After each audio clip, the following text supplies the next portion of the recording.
FCT is what? Federal Capital Territory. 5 minutes to give us the key highlights of what you are going to present. And the key challenges of public debt management in the region has to do with debt sustainability, which the earlier speaker elaborated on the debt sustainability. And the rising debt burden threatens debt sustainability and the overall macroeconomic stability of the region. And also, the debt service cost, which I mentioned earlier, as a result of the global interest rate hike, because the tightening of the monetary policy has led to increase in the cost of borrowing, especially from the domestic sources. Also, there's weak domestic capacity, and there's data gaps in terms of reliability of data. Or you see agencies have conflicting data on the same issue. Then there's the spillover effects, because due to the interconnectivities of the economies of the region, public debt remains a crisis as public debt in one country can transmit to shocks in other countries due to the interconnectivity between the countries. And also there's the global uncertainties, which I mentioned earlier, the high interest rate, the global economic prospect, the commodity price shocks also affects our public debt management. And to address these challenges, we need a sound and robust public debt management, in which we can lead to information-based decision, can help policymakers in making information-based decisions. As at 31st December 2024, not audited yet, the public debts of the Federation stood at 143.5 trillion. And out of it, external component of the public debt, 68.8 trillion, and domestic debt component amounted to 74.6 trillion.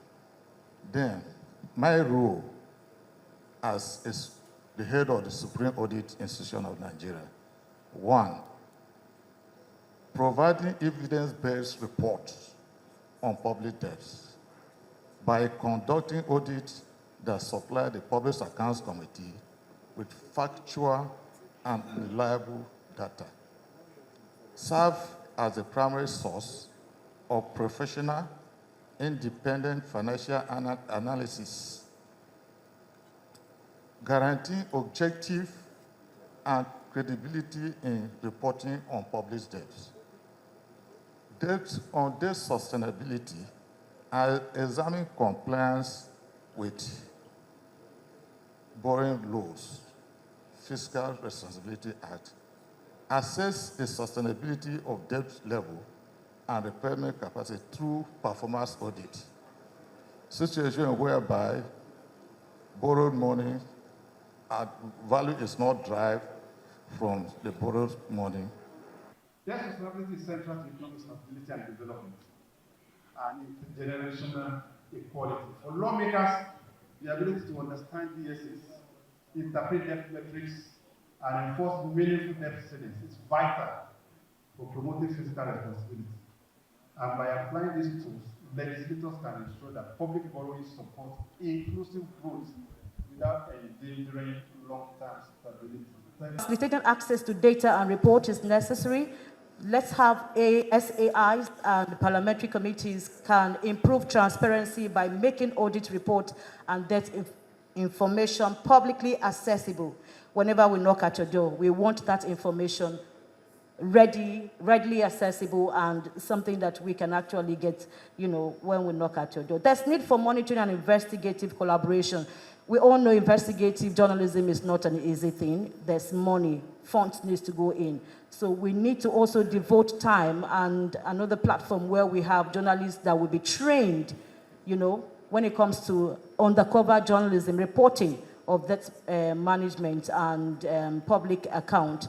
Let's have them. And by the end of the PAC conference, we know we have 5, 6, 7 journalists we can actually make bold to say they can do undercover journalism. They can actually cover report and give accurate information, not misinformation, because we know what we have currently is fake news most times, hovering all over social media. So we need undercover reporting, journalism for journalists, and we can achieve this if we have a lot more to do with capacity building and workshop. Aside that, advocacy for legislative and policy reforms, there's need for CSOs and media. We can partner together to lobby for stronger legal framework that can enhance the role of parliamentary committees in structuring public debt. So today, you do debt servicing by 70% of your revenue. So how much is left to do infrastructures? Sometimes there was a time in this country we're borrowing to pay recurrent expenditure. That's not supposed to be. Borrow to pay recurrent expenditure. At that time, our revenues, 98% was used in servicing debt.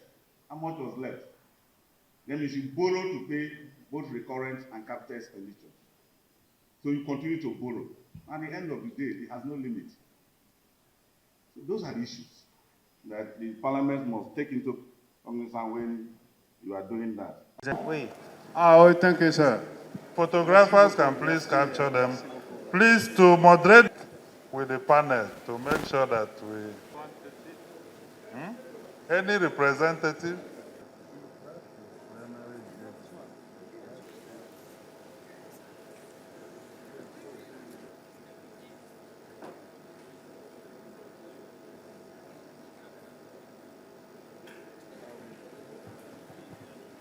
Should kindly reorganize to allow those behind to be able to have a... He is going to moderate the proceeding.